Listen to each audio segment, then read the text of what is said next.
What if everything you worked for, your entire legacy, was taken from you in a single moment? A powerful CEO, leading one of the most successful banks in the country, was suddenly ousted from her own company. No warning, no reason. Just a cold, calculated move that shattered everything she had built. But as she was forced out, one thing was certain. Her fight was far from over. In a matter of hours, her legal team would storm in, demanding justice. How far will she go to reclaim what's rightfully hers?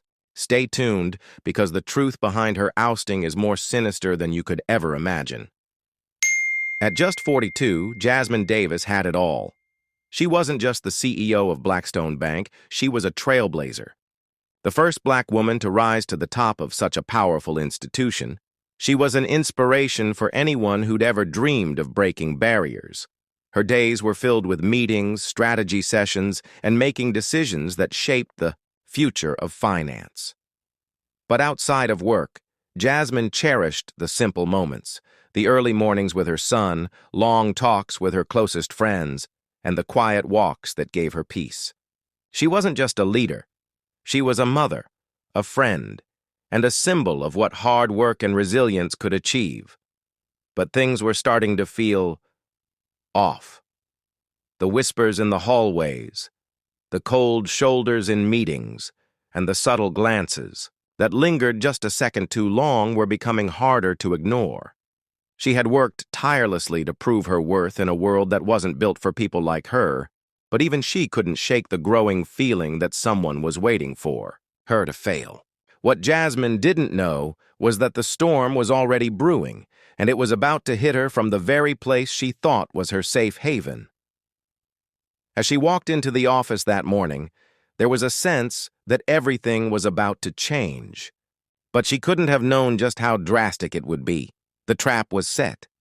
The question wasn't if it would happen, but when.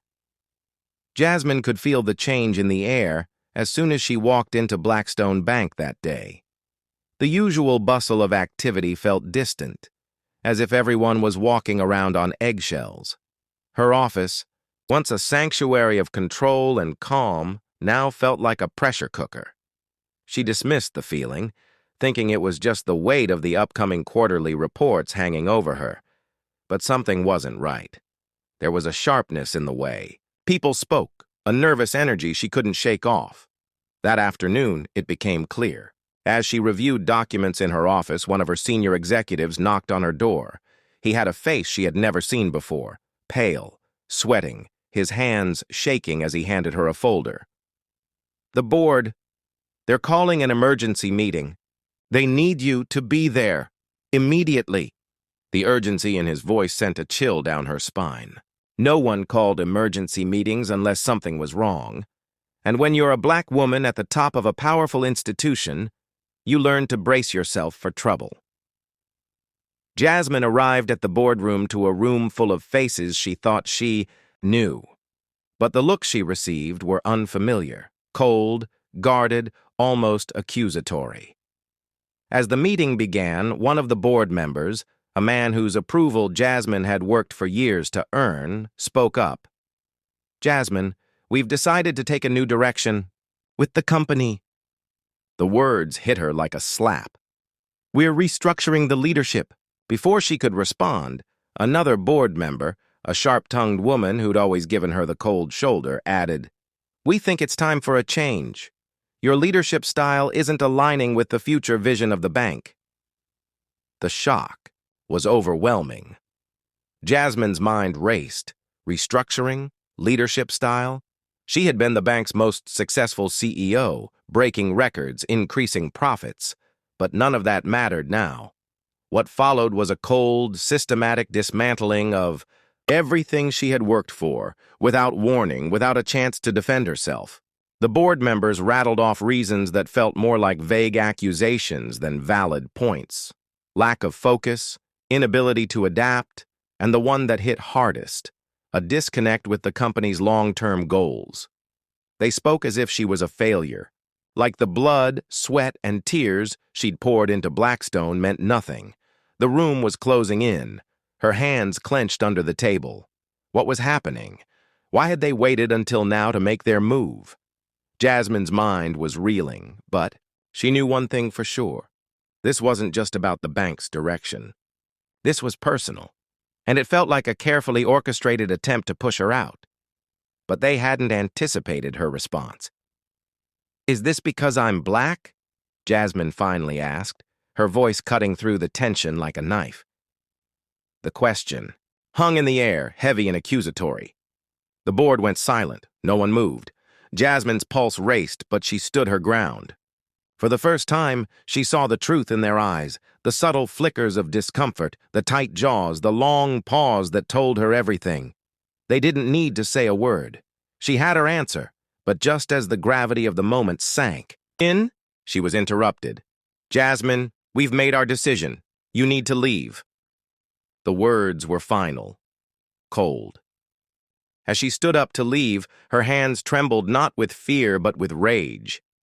How dare they? How dare they take everything from her with no justification? Before she could even make it to the door, her phone buzzed, her legal team. The battle wasn't over yet, but even as she stepped out of that room, she knew the real fight had just begun. Jasmine couldn't breathe. The weight of the board's decision felt like a physical force pushing down on her chest. She had been kicked out of her own company, the company she had built from the ground up, the place she had sacrificed everything for. Her mind spun as she tried to process what had just happened, but the anger inside her burned through the haze of confusion. How could they do this to me? The moment she walked out of that boardroom, she knew it wasn't just about business anymore. It was about something much darker. She wasn't just being removed as CEO, she was being erased. Everything she'd worked for, every milestone she had achieved as the first black woman to lead a major bank, now seemed meaningless in the eyes of those she had trusted. But as she walked through the empty hallways of Blackstone Bank, her steps heavy with the weight of betrayal, something inside her ignited. She wasn't going to walk away quietly. Not like this. Not after everything they had taken from her. In that moment, the full magnitude of the injustice hit her. The walls of the bank that had once felt like her home now felt like a prison. She had been cast aside, but she wasn't done. She would not be the black woman who was silenced, dismissed, and forgotten. Her phone buzzed again. Her legal team was on the line, ready for battle. Her lawyer's voice crackled through the speaker. "We're not backing down, Jasmine. We'll fight this every step of the way. This isn't just about your job. It's about what they tried to take from all of us." Jasmine's heart raced. The fight was far from over, but as she stood there, her fists clenched in defiance, she realized something. This wasn't just about reclaiming her position. It was about standing up against the system that had tried to silence her just because of who she was. The fight for justice wasn't just for her. It was for everyone who had been overlooked, oppressed, or pushed aside because of their race. "Let's take them down," she whispered under her breath, and that's exactly what she planned to do. Jasmine's legal battle was long, brutal, and exhausting, but in the end, the truth couldn't be silenced. The media caught wind of the story, and soon Jasmine wasn't just fighting for her job, she was leading a movement. The pressure from the public, the outrage from those who had supported her, for years became a powerful force that no corporate board could ignore. Blackstone Bank, realizing they couldn't withstand the tide of criticism, eventually settled. Jasmine was reinstated as CEO, but the victory wasn't just hers. It was for every person who had ever been held back because of their race. For Jasmine, the true impact wasn't in reclaiming her title. It was in what she represented. Her fight exposed the systemic racism that still thrived behind closed doors in corporate America. It showed that the people at the top didn't have the power to crush someone's dreams simply because of who they were. Jasmine became a symbol, not just of success, but of resilience in the face of unimaginable odds. But even with her victory, Jasmine knew the fight wasn't over. She had broken through one wall, But the system that allowed this injustice to happen was still very much in place. Her story was just one of many. Countless people, especially people of color, still faced discrimination every day. Their voices unheard, their struggles minimized. As Jasmine looked out over her office from the top floor of Blackstone Bank, she understood the responsibility that came with her position now more than ever. She wasn't just leading a company, she was leading a charge for change. And so she asked herself, how many others are out there, still fighting in silence? This wasn't just her victory, it was the beginning of a movement. The question now was, what will you do to make sure their voices are heard too?